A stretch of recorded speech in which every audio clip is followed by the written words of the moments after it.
Donc, au moment où j'ai fait mon login, je me retrouve devant cette fenêtre-là, avec tous les différents onglets, et puis c'est ici que l'enseignant peut commencer à rentrer ses notes. Exactement. Alors ici, le nom de l'enseignant apparaît et puis on peut voir le nom de l'école ainsi que l'année scolaire. Donc, si je travaille dans deux écoles, j'aurai un menu déroulant qui me permettrait de choisir dans quelle école je veux travailler. Et puis, vous voyez les onglets ici. Présentement, cet onglet est un petit peu plus pâle. Là, je suis dans Entrée selon l'élève. Alors, je peux rentrer mes notes, mes commentaires à partir d'ici.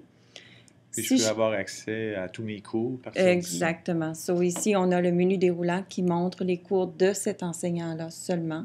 Alors, tu cliques le cours que tu veux travailler, puis la liste des élèves affiche ici à la gauche. OK. On voit aussi la période de référence qu'on est en train de rentrer les notes. Et puis ça, c'est la secrétaire qui déverrouille l'accès. Alors, pour une école secondaire, on a des écoles semestrées. Donc, on a un bulletin intérimaire, puis un bulletin final pour le premier semestre. Et même chose pour le deuxième semestre. Alors, je n'ai pas accès à part de la période qui a été déverrouillée par l'administration. Donc ici, je serai dans le premier semestre C'est final. ça, exactement.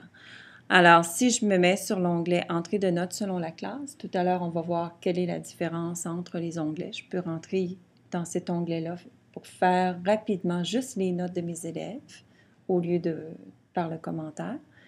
Dans l'onglet Générateur de commentaires, c'est là qu'on va aller se créer une banque de commentaires personnalisés. Dans l'onglet Liste de vérification du rendement, il y a une façon rapide de voir un PDF de qu'est-ce que j'ai de rentré comme information à mes élèves. Et puis l'onglet ici, Changer de mot de passe, permet de changer le mot de passe de l'utilisateur. Puis les préférences. Les préférences, ça ne fait pas vraiment grand-chose, ça change la couleur de l'arrière-plan.